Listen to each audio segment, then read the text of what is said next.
I'm gonna record this for future references. Okay. Okay, cool. I hope everyone, if you can see it, give me a thumbs up. I think everyone can see it. Okay. So where's diplomacy? Where is diplomacy? Because everything has an origin. Where it come from? You know, how did it come into existence?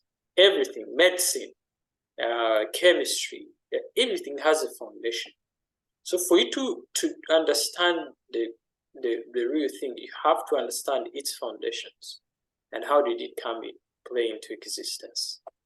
And after we do a short presentation, I will divide into our specific groups, then we will discuss. And the group leaders, you can get ready to present your findings. So we want to hear as a collective. So I'll go through quick this one. So the word diplomacy, origins of diplomacy. The art of diplomacy began in ancient times. So most of the time when people hear diplomacy, they hear about 1990s, 19th century. But it began through the time, before even Christ was born, 2850 BC. And everyone must be familiar with that. A civilization called Kemet civilization, which is usually referred to as Egyptian civilization. So it started around the area of Mesopotamia. The Mesopotamia, between the river Tigris and Mesopotamia. And it grew into a very gigantic empire that inspired the and both political systems, science, medicine, everything that you see right now started around the area of Euphrates and Mesopotamia. And actually, the diplomats say, records say that the first diplomatic official letter was recorded when one of these emperors ruling these kingdoms had sent a letter to a fellow king explaining what they are going to do. Just like today, countries write diplomatic letters to other foreign nations, stating their a lot of things, stating their economic interest, political interest, and diplomatic relationships. So the origins of diplomacy didn't start yesterday. They are always there. But let me relate it to an African society right now. There has been diplomacy, but through all this, you see that it started in Italy, it started in Greece, Roman Empire. But the truth is, our kingdoms, it's because they are not recorded, but there was diplomacy. And I will tell you a cultural thing. Now, I'm familiar with East Africa, West Africa, Southern Africa. You all know very well that before, but a certain group in Uganda, before you're going to marry,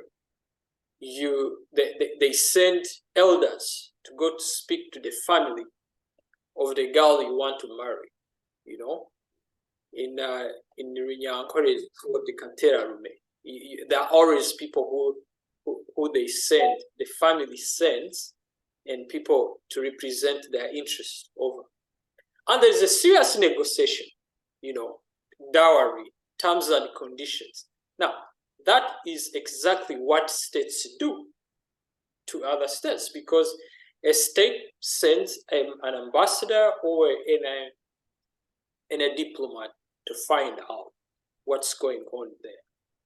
And through that, relationship are established, agreements are established, staunch diplomatic, strategic, security things are born through that. So that is diplomacy. So people practice diplomacy in everyday life. I don't want you guys to see diplomacy as foreign ministry, an ambassador, or something. You are always a diplomat. You are always representing a certain interest. You are always, you've represented certain group interests, everything. So that's why it makes a lot of sense for you to learn about that diplomacy is not all the walls of big institutions like UN, country level, society-wise. So diplomacy, I don't want you guys to think, have a narrow scope of diplomacy. It's about your everyday life. It's about your job. It's about how you relate to people. It's about how you win business contracts. It's how you win in relationships. It's how you project your interests, right? So I want to put that disclaimer on going forward. Yeah. So this is the origin of diplomacy. And I think people have heard about, you guys have heard about records of treaties. I mean, the Babylonian civilization. Now, this was like a big super empire and a superpower at the time. And always, what pushes diplomacy is language, communication. That's where now the language comes in. Now, today, if you don't speak English, it will be very hard for you to negotiate any deal or anything. But what's the language of transaction today is English. Why? Because the dominant countries that have set diplomatic codes that are moving, that are superpowers are English. So every dominant language in international system is a language of transaction, a language of business, a language of diplomacy, cutting deals, etc., etc. So by the time that Akkadian, Babylonian, became the first diplomatic language serving as an international tongue. Of course, the international tongue is language, means of communication, etc. Of the Middle East until it was replaced by Aramaic. Now, you all know that the Aramaic languages are one of the ancient recorded languages. They are old as not English. English is recent. So the diplomatic correspondence from 14th century BC existed between Egyptian court and Hittite king on a cuneiform tablets in Akkadian, the language etc. So you can see that the language of transaction at the time was Akkadian language or the Babylonian language or Aramaic language. Today is English. Let's come to, we saw the interest. So diplomatic, really structural diplomatic did not start in Europe. I think most of you thought it started in Europe around that. It did not start in Europe. It started around. And what you called Egypt by then was, Egypt means the land of the blacks. It's not the present day Egypt, Cairo, right now. Egypt went up to East Africa and part of Southern Africa. So it was essentially the land of the blacks, the black civilization, to put it in a context. So Egypt, when you hear Egypt, it was not the real Egypt you see here, the North African Egypt. So it was all those like an African black land. That's what we call Egypt. So these things are not new to us, to Africa. These things have been in Africa for ancients and ages. So not that one. But as time went on, 14th century, 15th century, Venice, which is Italy right now, developed a very structured diplomatic system. And that which led about modern diplomatic practices, how they were practiced by then. And the traditional diplomacy is state to state. But right now, as you see, or as you know, that diplomacy is not only between states today. It's an interaction between state and non-state actors. And you've seen celebrity diplomacy where a celebrity comes out and speaks on war, you know, and the war stops, or cuts the deal between like two warlords, and chaos stops. I think it was 2011. There was serious war.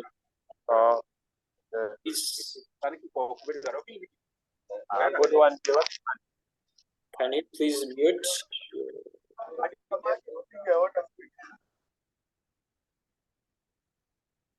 Please mute.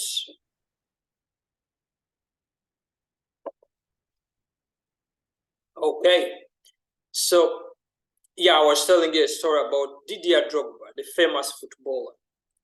He called his presence. There was a serious war in Ivory Coast, Cote d'Ivoire, and he called it to order, and they stopped the war. So Didier Drogba is not a political leader. He's just a celebrity. He's a footballer. But he has influence over people. So as modern diplomacy developed, it used to evolve around states, and it was always secrets of international affairs, security, intelligence gathering. But right now, there is open diplomacy. So anyone can be a diplomat right now. You can be a diplomat. You don't need to have to be an ambassador or anything. You can be a diplomat. You can be a famous singer and you call shots. You can be a famous businessman and you call shots. You can be a famous artist and you call shots. You call people to order. People have influence. I mean, you have influence over every society and country. So what are the modern diplomatic practices? That's one now you need. You've heard about diplomatic immunity, like diplomatic immunity. How did it come? How did it come into play?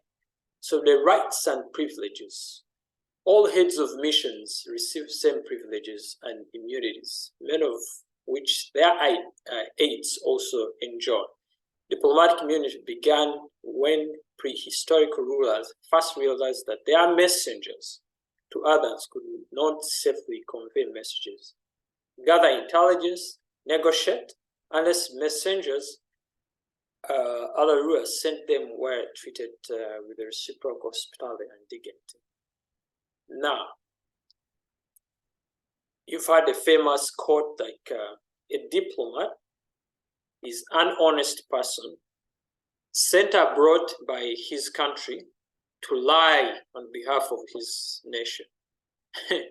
So meaning that you are in danger, you know, you are on a foreign land, and to be honest, you are gathering information, you are collecting information, you are collecting, you're making deals. And when you hear information, it's intelligence, you know, you're learning the secrets of the country you're in. And how do you learn that? You learn that through talking to people, you know, familiarizing yourself with the context, the culture, the idiocy. So these guys, the rulers by then in medieval Europe, which was in Venice, the rulers could send their messengers, which today we call ambassadors, to another city-state or another neighboring empire to convey all these clandestine operations, which were not safe. So these guys were smart enough to say, you know what? To protect our messengers and to protect this, the privacy of information, the credibility of information, we have to give protection. And that's why when you attack an ambassador of a country, you have declared war on that country. That's why an ambassador cannot be in prison. That's why an ambassadors now don't go through security. They have always diplomatic, you know, at the airport. They don't go through, you know, normal checks average citizen go through. Why? It is that mindset that giving protection. You are a property of a state, so you must be protected like a state. In other words, in truth, you are the country on movement. So if you're an ambassador of Nigeria, you are Nigeria. So you have sovereignty, you have protection. So the host country cannot interfere. So these are practices for a course or for something, a system to work. There have to be rules. There have to be a structure. So these are structures, they said, that govern today's diplomacy. The rights and privileges. So every diplomat has these rights. That's why they can carry a lot of stuff, and they don't. Airlines don't matter. They have always diplomatic pass. So diplomatic agents. What are these agents? In 1961, the UN Conference on Diplomatic Intercourse and Immunities adopted the Vienna Convention on Diplomatic Relations, replaced the 19th century rules of Vienna. The ambassadors, now these are agents. So traditionally, many people know that ambassador is the only diplomat. Now, ambassadors are credited to the heads of state and other heads of missions, right? Envoys, ministers are credited to the head of state. I think you've heard about a special envoy. A special envoy representing a president, a country, etc. Shares the affairs, which means these are usually like deputy ambassadors acting temporarily on behalf of a mission. Now, a mission, what is a mission? A mission is a set, like every embassy in the world has staff. So that's a mission representing you. You have staff. You have a military attaché. You have counselors, first counselors on economy, first counselors on trade, counselors on a business, whatever, investment, etc. We have the military attaché I just mentioned. Now you have secretaries. So everyone in that embassy is under a mission, and the head of mission is an ambassador, right? So what are those practices again? Credentials. I think you've seen countries when ambassadors is validated to represent a country abroad, you present certificates of credentials to the head of state or to the foreign ministry. It's either way, depending on how they want to do it. So what is this? Is the appointment, credentials. There are, you say, word of credibility. So they want to see, like, okay, how is Enoch? Is he credible enough? Is he funny? Is he a drunkard? Has he embarrassed his country when he's representing it? So they are looking for, professional integrity. They are looking for academic, integrity. They are looking for even character integrity. Do you cause problems wherever you go? So they are looking for that. So for you to be validated to represent your country, you have to present those letters of credibility that talks about you, to avoid embarrassment.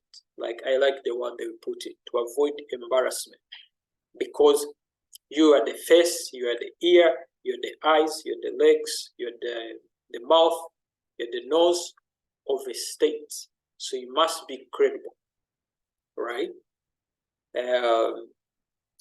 Now, what is the whole function of diplomacy? Diplomacy serves the whole interest, number one, is to advance foreign policies of a country. The policies, the purpose of foreign policies to further a state's interest, which are derived from geography, history, economics, and distribution of international power. Look, even kingdoms would send their representatives to go and further the interests of the person who's sending them. Exactly right now. So foreign policies foreign policy uses diplomacy as a tool, right? It is only through diplomacy that a country's foreign policy can go abroad. So who do they send? They send ambassadors, they send head of missions, they send envoys to advance. So there's always a striking confusion between what's diplomacy versus foreign policy. Diplomacy is a tool. Foreign policy is an agenda of a state to advance its interests. And it's based on geography, for sure. I think you've heard about geopolitics. No, the politics based on geography. Now you'd see mountains, you'd see, no. Geography is very important in the international system because geography determines economic progress. I'll give you an example. If a country is landlocked, its development is hard. So how do you ensure that you get your goods at least and reduce costs? You ally with countries that are that have access to sea or oceans. That's geography, very important. History, economics, how do you trade? It is sea. So foreign policy and diplomacy are like twins. One works with the other. One can't exist without the other. They all need each other. So diplomacy is a tool. Foreign policy is an agenda, right? So get that correct. Yeah. What's diplomacy? I think right now you know what is diplomacy. That's casual definitions. Define art and practice is an art, and today is becoming a science, actually. You know, or negotiating, conducting dialogues, etc. You can read that. But what's the cardinal purposes of diplomacy? Number one, negotiation and state representation. That's the key. That's why if you say you want to become a diplomat, please work on your communication. Be a striking, eloquent, fluent, what do you say, whatever word you want to you must be a striking communicator. You must be a credible communicator. You must possess a high command of communication skills. You know, the most crucial function of diplomacy and negotiation is state representation. Like I told you, you are a true representation of the state. So you are the property of a state. That's why diplomats don't pay where they stay, where they live, where they drive, etc. The state caters for all that with their families, you know. So it's very key. You negotiate on behalf of a state and represent a state. So do you want to represent a state? Work on your communication skill. Work on your interpersonal skills. Don't be afraid to introduce yourself to other people, you know. Be diverse, accept, be receptive, you know, for successful, and always be willing to compromise, because you cannot always win negotiations, businesses, perception. You can't. You have to compromise to get allies, you know. It's not a win-lose solution. It's always built on a mindset of a win-win. I get this, you get this. However, you must also be an alpha negotiator. And when I say alpha negotiator is, you must be strong, bold, and intimidating somehow. It gets to your advantage, but we'll come to that. Gathering and evaluation of information. Now, a diplomat, you must always be keen to information. You must be informed. You gather information. Now, does not make you an intelligence officer. No, information can be got from many ways. You know, talk to people, go to people. So because you always low-class diplomats in today's age are locked up in offices, in suits, in champagne, parties, etc. That's a thing of the past. Today's diplomacies, that's why you see an American ambassador going to a rural school, of your country. They are not, I see always gullible people saying, oh, they are nice people, or they're humble people. They're working. There's nothing like humble, good people. Has nothing to do with good or bad. There are people pursuing their country's interests because through that meeting a local person in that area, a local, information, they get information that informs their country's interests. When they're driving around in a rural place, they are seeing potential aspects of investment. They're seeing untapped resources. And they signal to their home countries, and the next day you hear so-called investors coming to invest.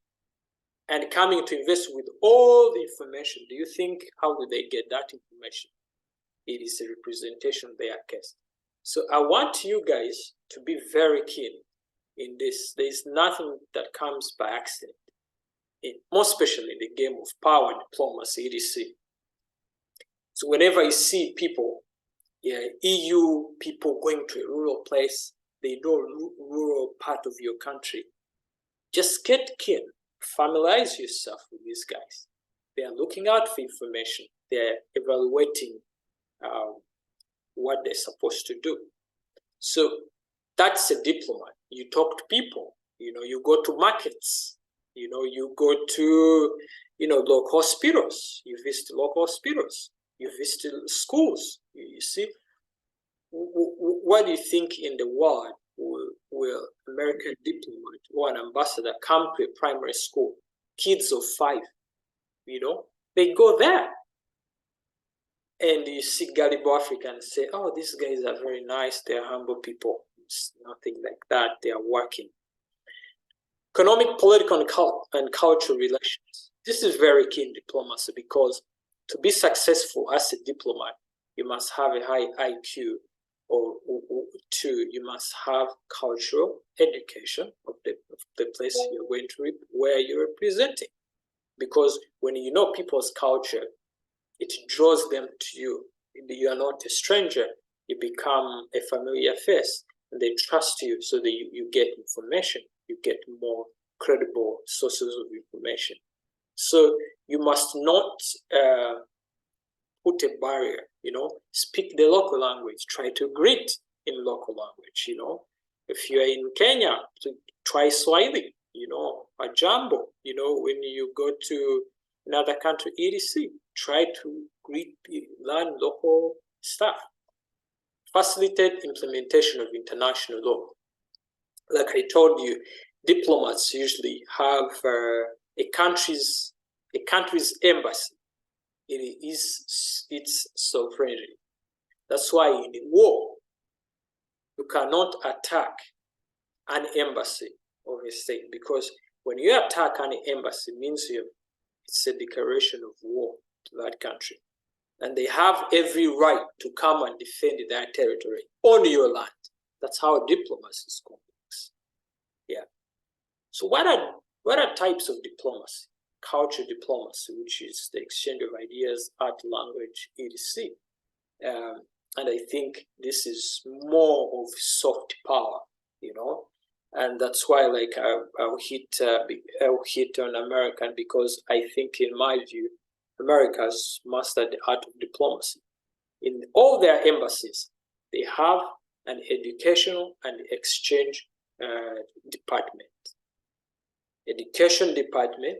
Education draws people together, but also it allows allows cultural exchange. So you always see them giving opportunities to African people, to Asian people, to come in the US for culture exchange. They are promoting culture diplomacy. In other words, they are promoting their culture in your country. They are winning you to think America is great, America is open, America is that. So you are in that idea and perception. So that's a cultural diplomacy. So they are winning you over, because all said and done, it's a game of power. At the end of the day, they want influence. And the only way they can, one of the cheapest ways they can influence you is adopting their culture. Is to think like an American. Now they have you, right, without a gun. So gunboat diplomacy, the use of threat of military force to advance foreign policy objectives. Now, this is where you've heard about carrots and sticks in international system. What are the carrots? The carrots are incentives. They are good. Let's make peace. Let's make relation. Let's talk. Let's dialogue. Have a dialogue. Sticks is, I will bomb you if you don't obey to my orders. Okay? I think you can, I think the classical example of this was during the Cold War. There was a lot of proxy wars in Africa, in other developing countries, caused by the Soviet Union and the US competition. They had to put their guns. And this is a very, very live example in Africa. Like now we see Sudan, people are fighting, but when you really go under the belly and ask them why they are fighting, one group is supported by the Arab states, another group is supported by the Americans or the Western interests. So you must use this way, use a military threat to advance your foreign interests. And you can see this in Iraq War, the Gulf War of 1990, the Iraq War of 2003. The Americans used the military force to go into Iraq, get out to get Saddam Hussein, and they had their influence. The thing is, they were not fighting for for human rights and whatever nonsense they allege. They were advancing their foreign interests. You can see what happened in Libya. So that is part of diplomacy. So diplomacy is not only peace. You must enforce force. You also apply force to really get your country's interests ahead. So public diplomacy, now that's where the gallery comes in. Citizenship, what's the perception of citizen? What do we tell citizens? How do we orient them to our way of thinking? How do we win over their hearts and mind and soul? And now that's where now the media plays a big role to propagate propagandas to scale national interest. And I'll give you examples still. The CNN, the BBC, the Al Jazeera, Washington Post, the New York Times, etc. They propagate the Western ideas, right? And vis-a-vis, they paint Africa as this land that needs help, that this land has wars and there's nothing good that takes place there. So they're winning, they're influencing perception. This has to do more with perception of people, shaping the country's perception, right? And you can see that they have really done a great job of presenting their place as the Holy Land and presenting the other world as country as places of need, of despair, of wars, of every chaos and mediocrity.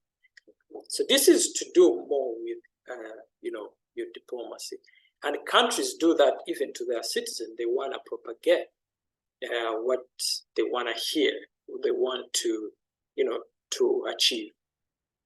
Economic stroke dollar diplomacy. Now this is pure economics. Economic diplomacy is using the entire spectrum of state economic resources to advance national interests. And this is where there is corporations, investments. Now, I think you've heard about your country, like in your country, wherever you come from, you've heard about investors coming in, state investors from abroad, from every angle of the world. This is the high economic diplomacy. What are the 10 principles? Because I strongly believe that every profession, every endeavor must have principles. What makes you credible in diplomacy, you know?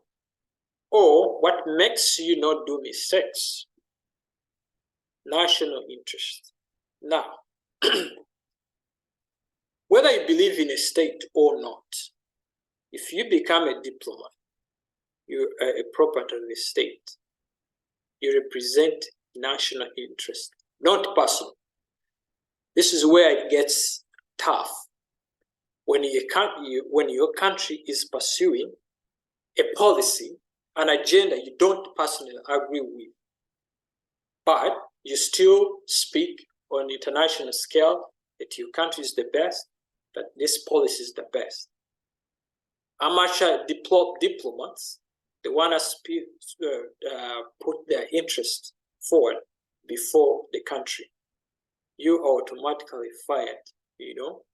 You'll be recalled to your country as quick as possible, you know. So number one, you should not back of your mind is you don't represent Enoch's views, you represent a state's views. So by any means necessary, don't forget that. You represent the state. If you don't agree with your government, do not attempt to become a diplomat because you'll be called out as soon as possible. Always national interest. National interest can be pursued in many ways. Many ways are not even good ways morally, but they must be pursued. So understand that, you know. Credibility. Diplomacy is by nature the employment of communication, like I was talking about. You don't talk about hearsay. You don't talk about football gossip, like Lionel Messi is better than Ronaldo, or what and why. These are national matters. You gotta be serious about that. And being serious about that is having credible sources of information. Because this is a very delicate, endeavor. Because any missing, any link, any incredible stuff, non-serious stuff, any rumor, any information revealed may damage permanently the relationship of your country and the country where you are. So you must be very careful to handle. This is not a personal conflict. This is a national interest. And diplomats, you are sent there to minimize the tension, the suspicion, the mistrust, because we live in a very nasty mistrust, hidden agenda world. So diplomats, you are there to condense, to put it like, hey, we might be enemies, but we can work together. But you're not supposed to come and say, oh, we are enemies, so we must not work together and become more enemies. So any spill of information, you must have credible sources. That's now you go to the findings, conveying formidable government backed by clear, realistic costs, underpinned by institutional and individual reputation for canon and reliability. So this is a very tough thing. So you must be credible. You must have backed. Now comes to our normal life. You must invest your time in research. Have strong research skills. Verify information, Be a hands-on person. Time management, credibility, accountability. This is very classical of that. Credibility, clarity. Diplomacy requires exchange of views, concept to waive an agreement together from different stands of interest. How clear is your argument? How clear is your policy? Because you are going to present it to your country and also the country you are in, foreign country. How credible is that? Clear, concise, comprehensiveness. When I say about comprehensiveness, it simply means it must have a wider scope of perception, of ideals, and also be open to adjust. You know, if you're in a country like Arab country, do your extensive research. What are their ground ideas? What do they believe in? So this is very critical. So we must, comprehend the whole problem. If it's war, if your country is at war with a country where you're representing, how do you understand the dynamics of war? What are the causes of war, of that war? What is the cause of disagreement between your country and your country you are in?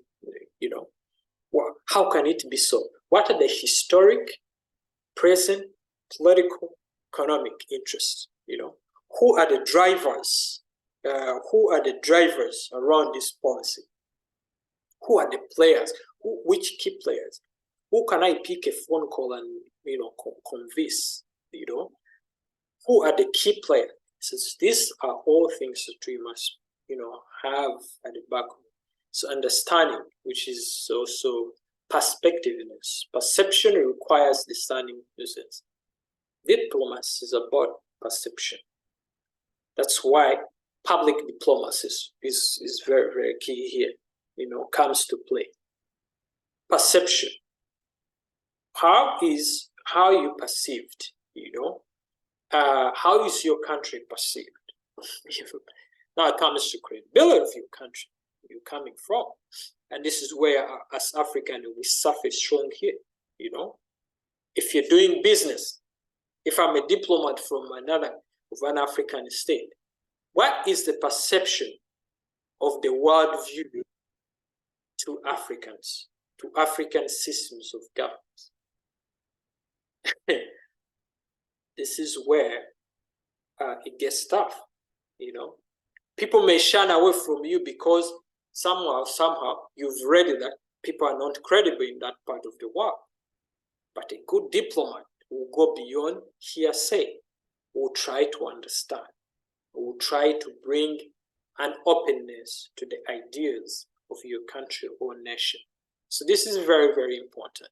Like even in your way of life, how you do conduct business, perception. What is a grand perception, information out there, but what is your approach as a person? EDC, confidence building. This is very important. You meet a diplomat. I've had many opportunities at least to rub shoulders with the top diplomats in the world. At the UN, EDC. But you find there's a missing point between other diplomats from other places of the world with African diplomats. They're just being excited being in New York. That's all. And they're taking selfies. Diplomacy is not about that. You're supposed to learn the skill. You're supposed to learn the, confidence as a person. Work on your confidence, self-esteem. Don't be put in that cabal of people who are just, these are African diplomats. They're just being excited being in New York City. You must present yourself with confidence, self-respect, credibility, EDC, self-esteem. And what makes you confident is information. When you are informed, you are confident. When you know what you're talking about, you are confident. And because we have a struggling governance structure, even the diplomats they send to represent, they're just questionable. They're amazingly questionable, Someone didn't even step in a class of diploma, so had a certain kind of training. But because someone is loyal to the president or to the appointing authority, wherever they come from, someone is just put there.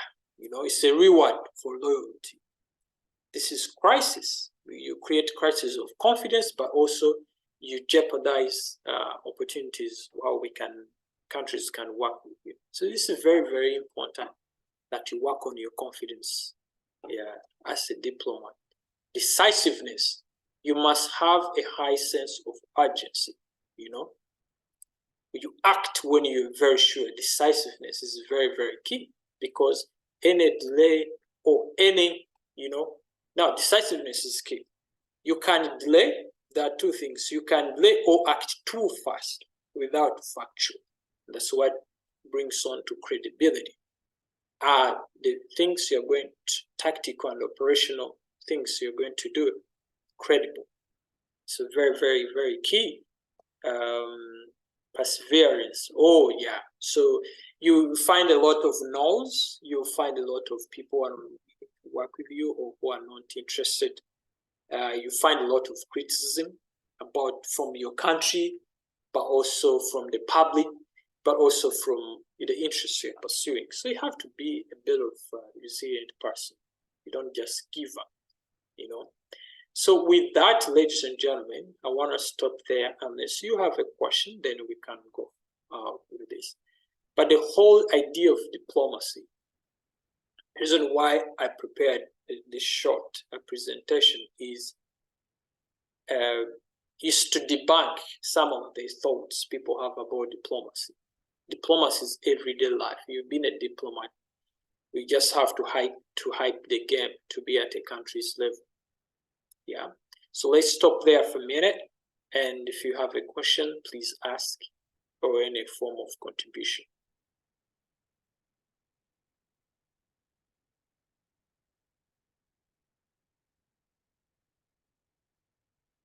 Yeah. I think if you don't have questions, we can go to another. Olivier. Yes, sir. Hello? Yes. All right. Thank you very much for the very nice presentation. Like, I personally, this is my first time to hear about diplomacy in this form of presentation.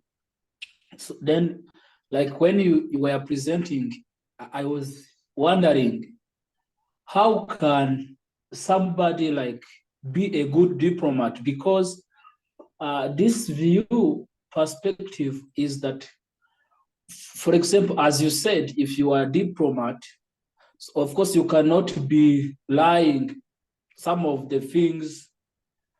I mean, you need to cover your country in whatever circumstances because you are there for representing the country.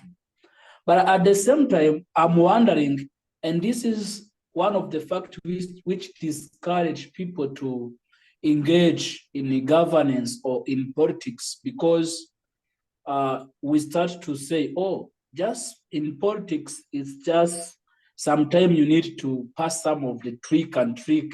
So how can somebody be maybe a good diplomat? Because yeah, as far as peace is concerned and development, I think to some extent people has to be honest to some issues that are going all around in the country. Okay. I just want your input on that. Thank you. Thank you. Any other question? Please, if you have a question, you can raise and ask. Yeah.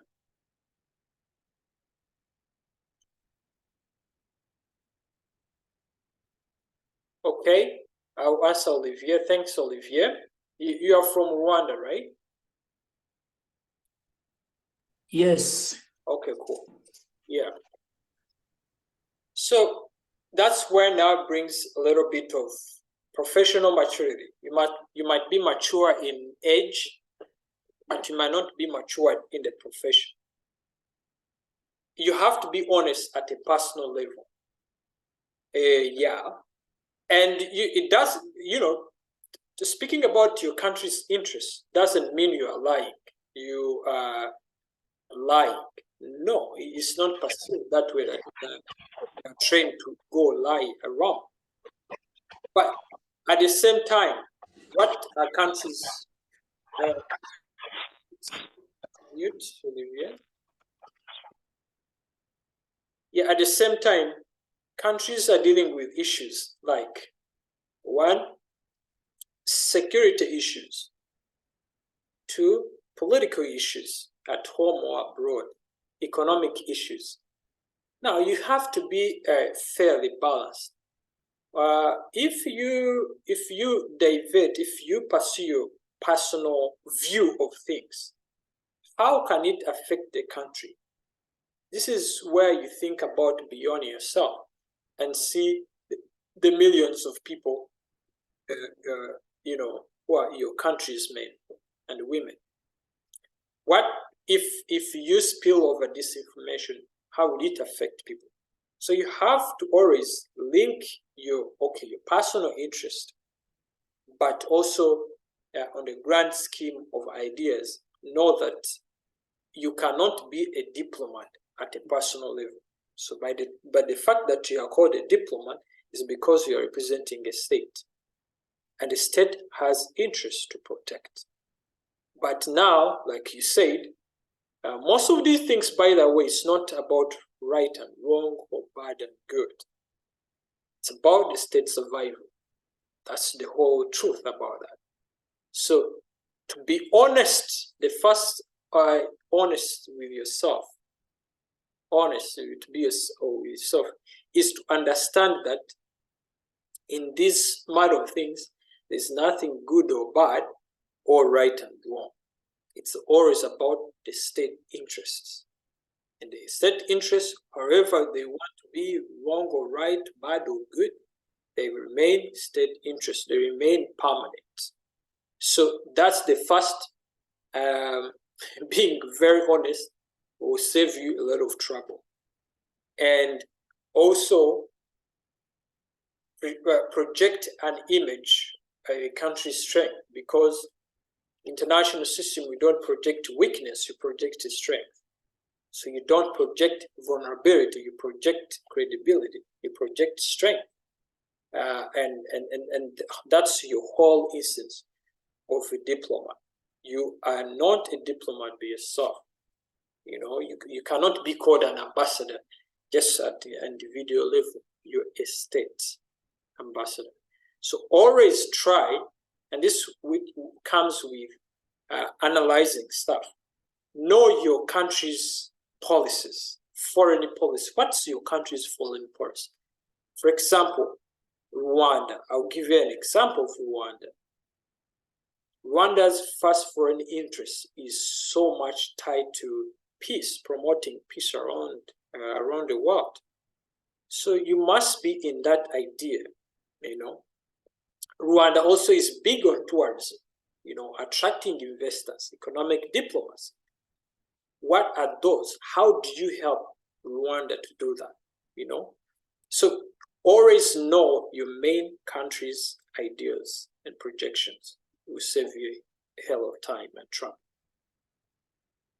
Have I tried to answer you, Olivier? Okay. Yes, sir. Yeah, so good. So Enoch, my namesake, is it Enoch or Enoch? Enoch. Ask your question. Okay. Yeah.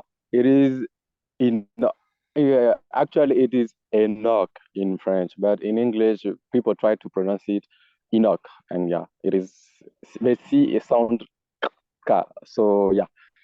So thank you, President, for giving me the floor. Yeah, I just have a concern. It's not a concern, but I just want your point of view or your analysis on the current diplomatic situation between France and Niger and Burkina Faso, Mali. Those three countries currently, I think there is a conflict between those countries. So I just want your point of view about this situation. So yeah. Thank you. That's again, what's the interest of France? Interest of France is to keep Niger, Burkina Faso a permanent supply of raw material to supply their homegrown industries. What's the interest of Burkina Faso? They are saying, or Niger, they are saying enough is enough. We must take care of our resources. So that's the conflict where it is. It is everyone is projecting their interest. By the end of the day, speaking like I'm not like a diplomat or an envoy of Burkina Faso or Niger, I'm saying that it is really time, because in international system, credibility matters. Like I told you, credibility matters. So if these countries for the last 60, 70 years have been the pawns of French influence in the region or in Africa, they're being taken care of advantage by French. Even on international system, they are not regarded as serious nations, because you must be able to defend your interests. That's the sole purpose of the state. The sole purpose of the state is to defend their interests. And interests includes property and people. So if you cannot defend your property, if you cannot defend people, then you are a failed state. And because in the concept of nations and internationalism and power and the game of power, people based on that work with you. For example, they're saying, okay, if we work with Burkina Faso, what are our returns of investments? Because these guys don't have a strong security apparatus in the first place to defend the property that we can invest in. So security is a very, very critical thing in diplomacy, or earns you credibility and respect. Because when you're coming to negotiate a deal with the other nations, and they know the nature of your country, they know that it's dominated by France. France take care of whoever you want. It's like a home without the owner. Everyone can come and take whatever they want to take. So it puts you, from the mindset point of view, it puts you in the position of the vulnerable negotiator. So you're weak even before we start business. And so if you're negotiating with the bully countries that have a strong, credible diplomatic system, governance system, they will just bully you. No, they will come just to take advantage of you. You know, so that's a very, very critical. Like now, I'm happy that Niger and Burkina Faso are taking a stand that enough is enough. We are taking control of our resources and the betterment of our citizens. Now, on how it plays in the future, I don't know.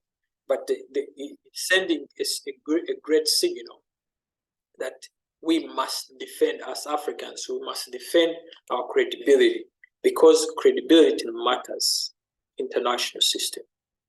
I usually tell you a quote by Julius Nyerere, like, weak nations are like indecently dressed women. They attract the evil-minded. So every evil man around the world is attracted by indecently dressed women, you know? But it doesn't mean like when a woman is indecently dressed, attracts all men. There are some men who say, okay, it's normal, whatever you want to do.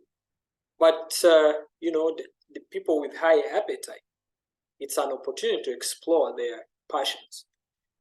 Even international systems like that, if you're just a chaotic nation, every evildoer around the world will want to come to your country. Case in point is DRC. DRC has over now they increase. It has over 200 rebel groups right now, as of today. As of today, in eastern part of Congo, not the whole part of Congo. But what's the real interest? You all know that is supply of raw materials to the outside industries.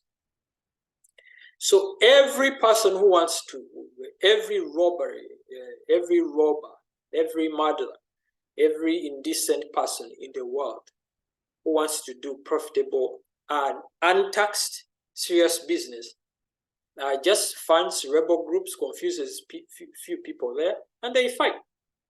So avoiding weakness and projecting strength, international system, is as important as money to the economy. Yeah. Akelo? Yeah, good evening to you all. Yeah. I just wanted to appreciate the presentation on diplomacy, and I wanted you to clarify to us the distinction mainly between the career diplomats and the ones that are political appointees.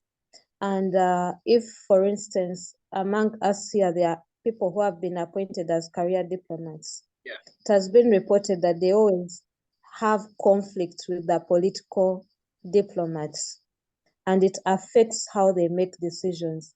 And like some of us, naturally, we are not in politics, but we can take up the career diplomacy. So what do we need to do?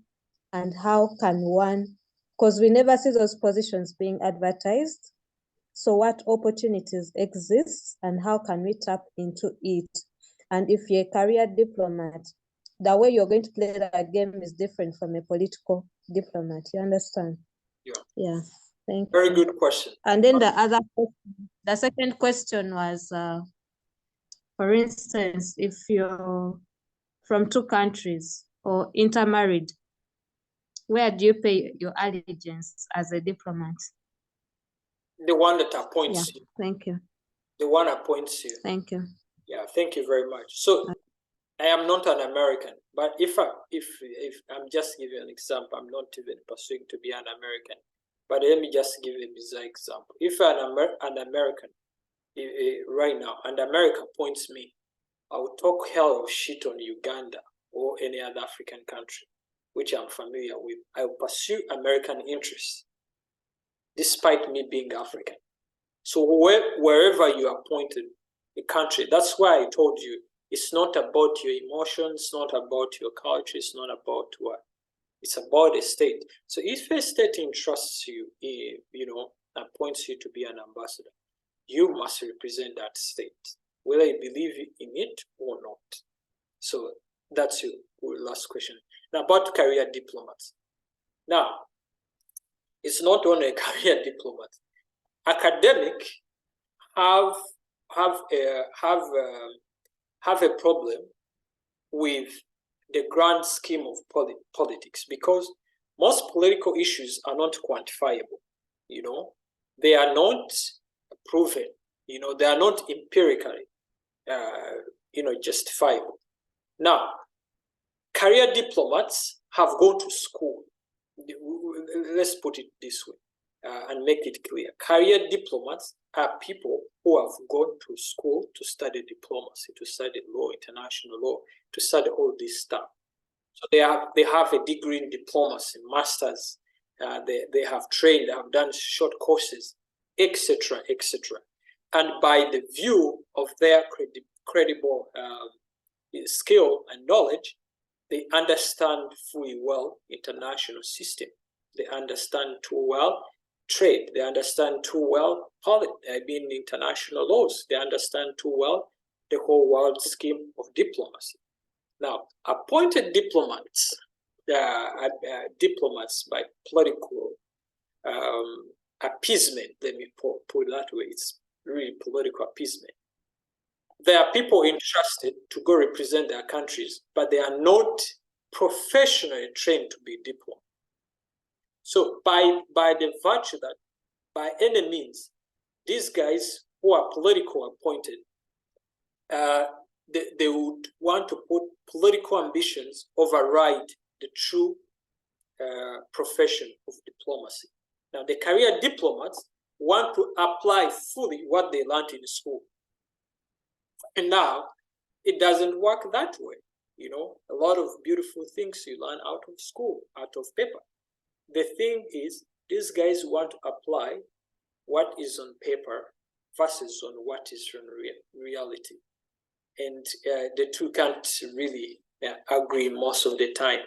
But at the end of the day, whether you're a career diplomat, whether you're a political appointee by your home government, what makes you an excellent diplomat is understanding adaptability.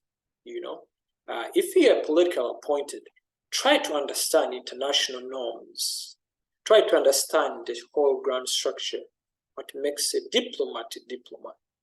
If you're a career diplomat, try to understand the realities of geopolitics, the realities of politics, the realities of the game structure of power. That way will make you, that's why I said one of the principles of diplomacy is credibility, but also comprehensiveness. Yeah, if you check in the notes I shared, you must be a person who understands things on the wider scale of scope.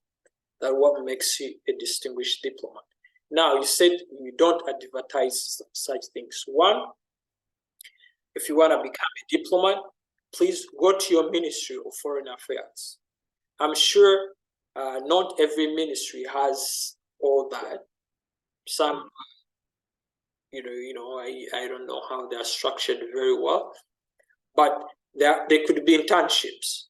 They could be, EDC. After all, enroll to some diplomatic schools around the world, short courses online, etc., etc. You can find them on Coursera. You can find them on many platforms online. So try to learn those courses, understand what does diplomacy mean. But I highly recommend that you familiarize yourself with your foreign ministry in your country, because they might have these programs. But also what I have found it striking is that young people don't have they assume that their country is not into that. So because they don't advertise, go there, knock at their door and ask, what is it? How do I get even an internship? etc. Yeah. So I think we can stop there for a moment, unless someone has a burning question that if you don't ask it, it will burn you. Okay. So who will present briefly, because our program is always an hour and 30 minutes, so we have like 20 plus minutes to go. So let's have the first group. Number one group, please can you present us your findings? How was the discussion more?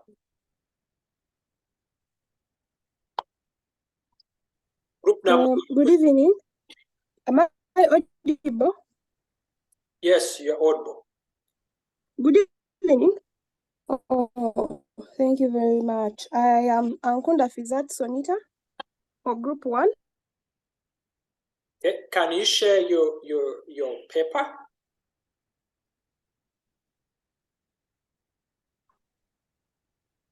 Hello?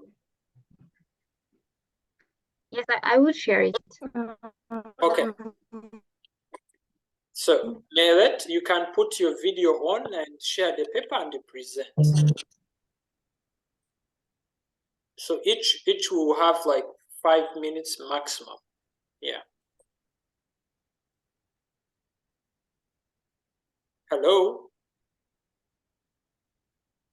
Melet? Hello? Yes. So who is the group leader?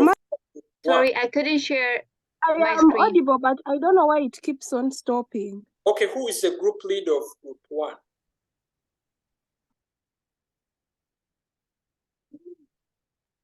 The presenter. Who is We the group didn't leader? find out, of Group but 1? I am Who is the presenter? the presenter. Okay. That's all. I am the presenter, sir. Okay. That's all. Can you share your screen?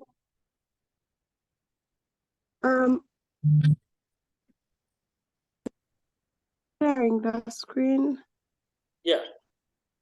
So the screen.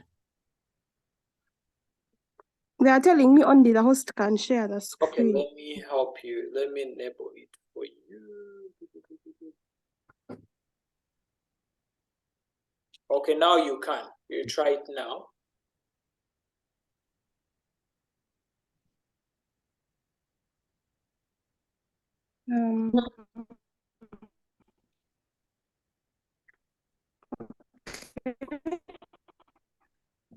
Okay, I think you have issue with the network, so we can go to group as work on your network. Okay, cool. Now you have it.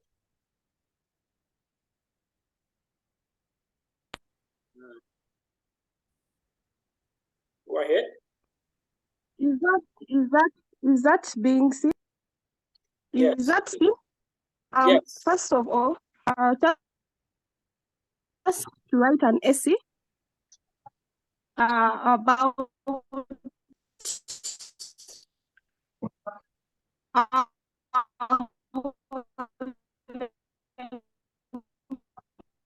our experience and our perception of a conjunction with the court. And I would like to begin by quoting President of the. He stated that Africa is neither friend, that it is African. We know the rights of the West. Yesterday they divided us on the level of tribe, clan, and village. They want to create antagonistic blocks among us. And moving on to our assignment, the first, also looking at our perception, first of all, we came up with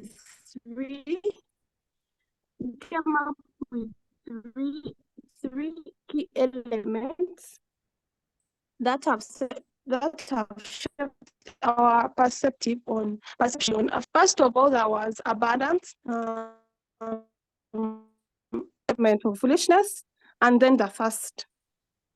Looking at Africa as a whole, first of all, we know we are a blessed continent in one way or another. We have often been referred to as the dark continent because of the various mysteries that are still being discovered within Africa. And it's a country that has, it's a continent, my apology, it's a continent that has not yet been fully as a whole. And when you look at abundance, we are blessed. Okay. Ankunda, sorry, you are breaking. Hello, Ankunda. Abundant wealth. Hello? Be it in our fertile lands. You are breaking. Hello, Ankunda. Hello? Our culture. Hello? Sorry, I can get you. I thought I was still. Yes, I can hear you. I can hear you. Yes, please. Am I being heard? No, you're breaking. Yeah. So what do you Up to now, I'm still breaking. Okay, now it's a bit it's a bit good, I guess. Yes. Yeah. Okay, so at what point was I breaking from, please? Okay, so this is what you're going to do because it will take much of the time and we don't hear anything. So you can, someone can present it later on behalf of the group, right? So we can go to group 2 to make things, yeah. We can't hear you, unfortunately. So group 2, please, can you present your findings? Group 2, who is the group leader of group 2? Hello? Hello? Yeah, who's that? Hello? Yeah? Okay, I'm Haile. I will present group 2. Okay, please share your screen. Paper. Share your screen. Okay, okay. Yeah. Okay. Yeah. Okay, I'm working on it. Yeah, it's good now. Is it visible? Okay, wonderful. Yeah. Yes. Okay. Go ahead. Okay, shall I continue? Please bombard us with your work. Go ahead. Okay. Okay, we are group 2.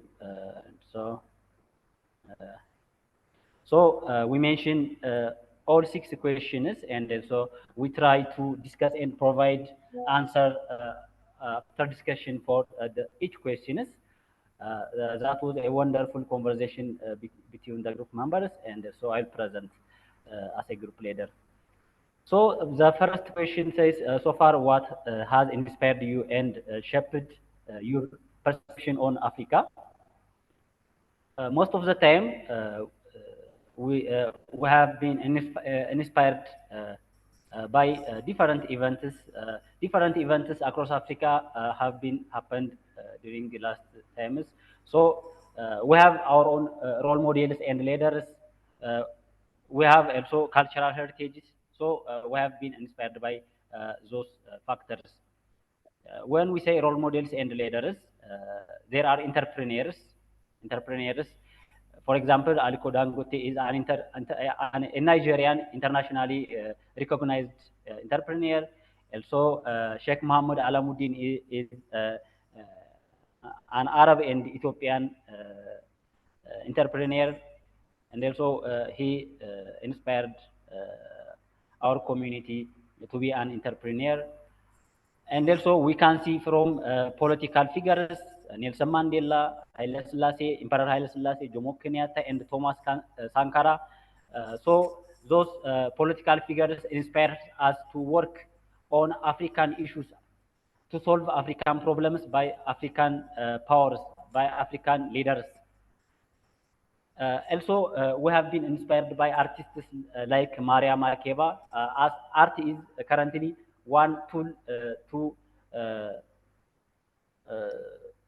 to have patriotism feeling. So we have been inspired by different uh, uh, artworks, and also we have been inspired by athletes like Eliud Kipchoge, Haile Gebrselassie, and other different athletes. They really work hard in the international arena, and also they represent their country, they represent their continent, and also all the continent and the country becomes proud of them, and also they become our role models. When we look, we come to the cultural heritages, to be honest, Africans are very rich with different cultural heritages. Africans have different nations, nationalities, different languages. So we can attract a lot of visitors. So in the international arena, we are very familiar, and our cultural heritage becomes promoting the Africa continent. So we have been inspired by those cultural heritages. Another one is innovation and entrepreneurship. Nowadays, we have seen a lot of entrepreneurs and innovators that are rising in the continent. For example, Kenya becomes the hub of innovation for technology. There are a lot of tech startups that are growing in Kenya. There are also stories stories of startups and innovations. We also can mention M-Pesa. M-Pesa is Hello, Hailey. big. Hello, Hailey. Hello. Yeah. Hello. So yeah, it's going to become too long. It was just to summarize really quick. Okay. You will send a document. Okay. We shall read in the group. So just summarize, and we'll go to another person. Okay, I got you. Okay, thank you. Just run through your presentation. Okay. Yeah. Okay.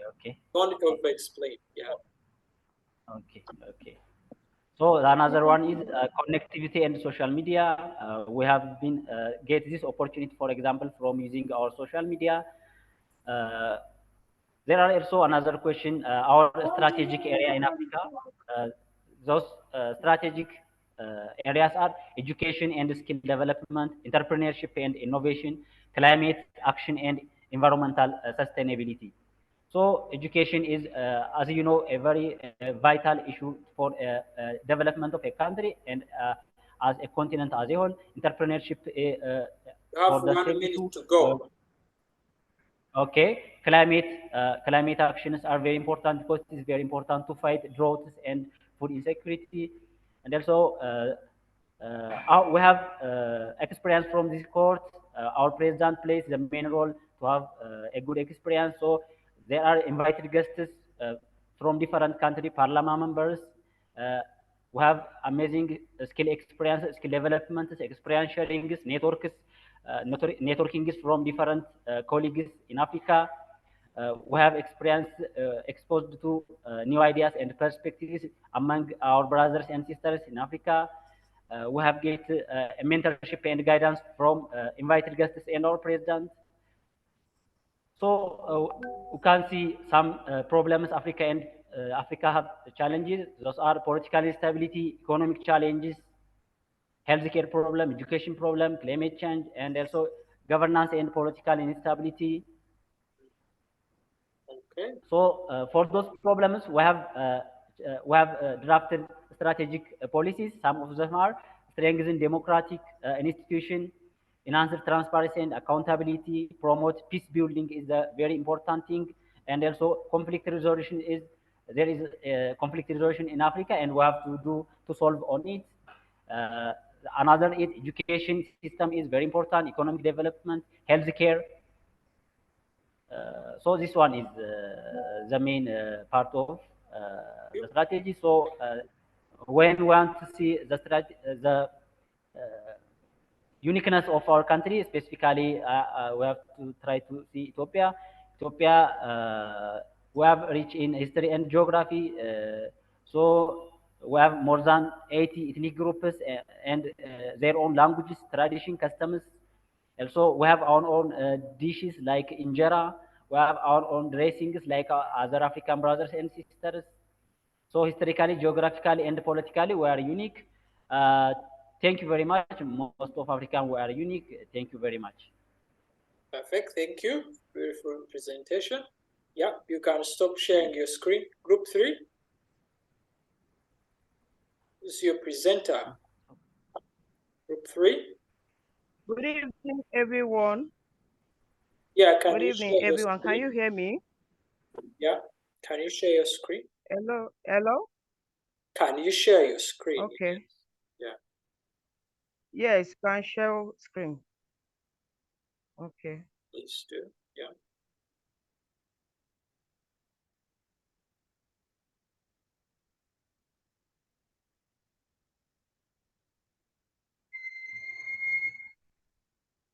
Okay. Can you see my screen? Yeah, and you have Hello. only 2 minutes. Yes, please go ahead. You have 2 minutes. Yeah. Good evening, everyone. My name is Happiness Bombs. I'm calling from Nigeria. I'm presenting group 3 groups.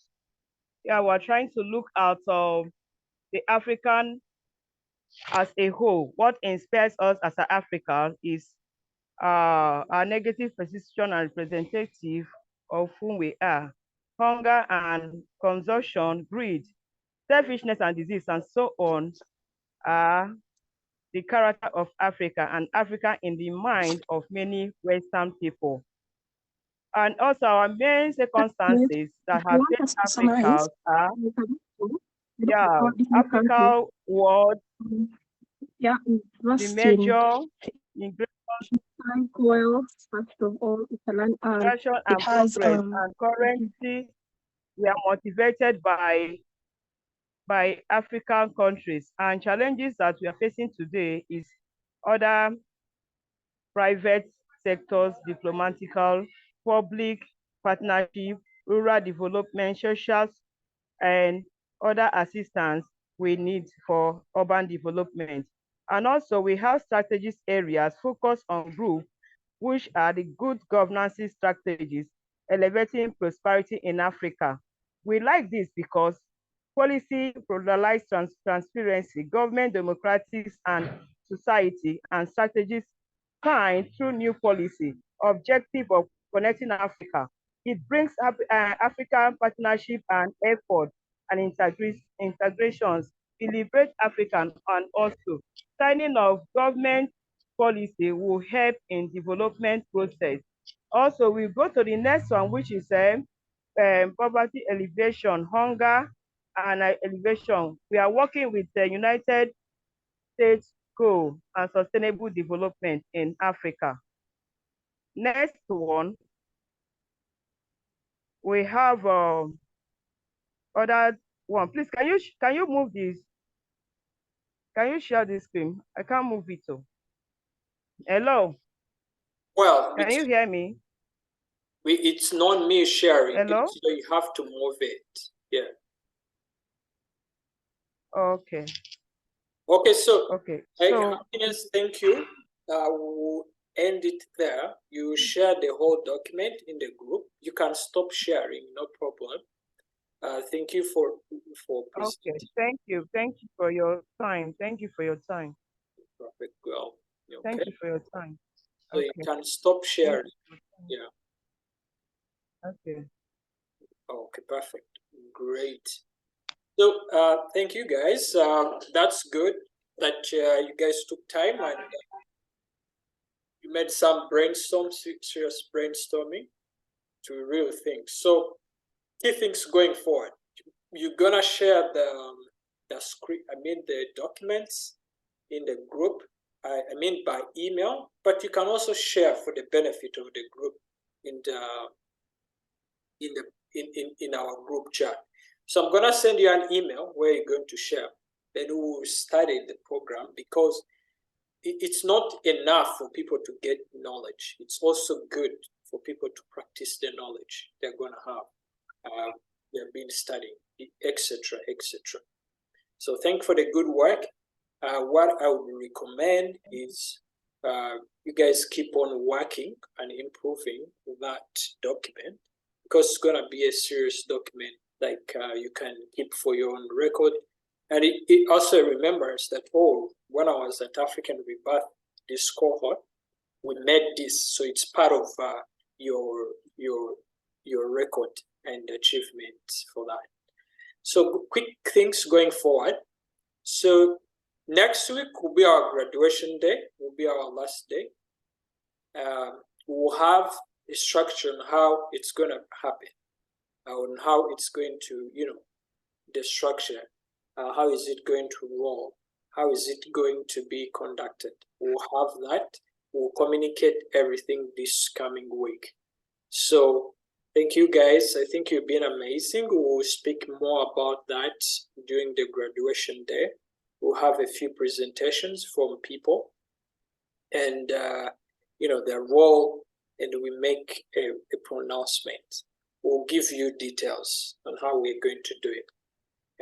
But otherwise, those who want to become diplomats, I want to re-echo that. Those who want to become diplomats, please, it's not too late. So don't wait for someone for divinely coming and say you want to become a diplomat, come this way. You want to become a diplomat, come this way. So you have to take this as your own life mission. Go out there, go to your embassies, go to foreign ministries, knock at their door. They must have something that you guys can work on and do a lot of stuff together. Knowledge is power, but only knowledge of truth. There's a lot of knowledge that is not powerful and can lead you astray. So please, diplomacy starts with you. And like I told you, you are an everyday diplomat. The only difference is that you don't represent a country, but you're a diplomat. So take it seriously, and I'm gonna share this presentation to you guys. I will tell my personal assistant to help put it in very classical PowerPoint stuff. Then you guys can have it also. Otherwise, we can stop there for today. Anyone with a question? Anyone with a question, wondering, or etc.? Okay, good. So you can put your thank you. Okay, I thought it's a question. Okay, you guys, you can open up your camera. We take a picture of the day and we call it a day. You've been awesome. Thank you very much. So the best picture man, we can help our best cameraman. Please don't disappoint him. put your faces on. But there are people I've never seen their faces. So let me call them out today. Let me see. Olivier, please bring your face, but I've seen your face. Nkunda, Shamim, Akamprira, Braith, please put your faces on. Harmony, okay. Aduku, Deje. Yes, unfortunately, the power goes when you are going to take picture. Okay. There are people I've never seen them talk or do anything. So that's not nice. I want to hear people's voices. Lydia, please, your camera on. Shamim, your camera on. Breath, your camera on. Mehelet, your camera on. Shamim, your camera on. Shamim. Hello. So please, just announcement before. On graduation day, everyone's camera must be on because we cannot graduate with strangers. We must know you. You know, it's gonna be on. You're gonna present. Everyone will speak individually. There is no representation here. Everyone is going to become their own diplomat. For the first time, you're going to break diplomacy. So you have to put your faces on. So if you're shy, you are not, please work on that shyness because diplomats are confident. Yeah. I'm sure you have pretty faces, so we won't judge you because your face is bad or good. I believe everyone has a nice face. So don't be ashamed of anything. Make sure you're on a camera. It's gonna be a fun day. I think so. So our guy, you can take a picture. And please smile. This is not a civil war conference. You're not in. Yeah, it's not like a civil war kind of thing. We're not negotiating between Gaza and Israel. We are not negotiators. We're just, yeah. Okay, so everyone smile and take a good picture, and we can call it a night today. All right. Thank you, everyone. It has been a pleasure. And there are people I have not talked to also. I just remembered. So Dennis Kavuma, please book an appointment. Shamim, book an appointment. Breath, book an appointment. Who else? Dej, please book an appointment. Lydia, Enoch, my guy, my namesake. I think everyone we talked to, I guess, for now. Luke, please, if you have not booked, we must talk before you leave. Yeah, because I don't want to meet strangers. I need to know you. All right, have a very good day, everyone. It was nice. Yeah, it was nice talking to you. And go make yourself relevant.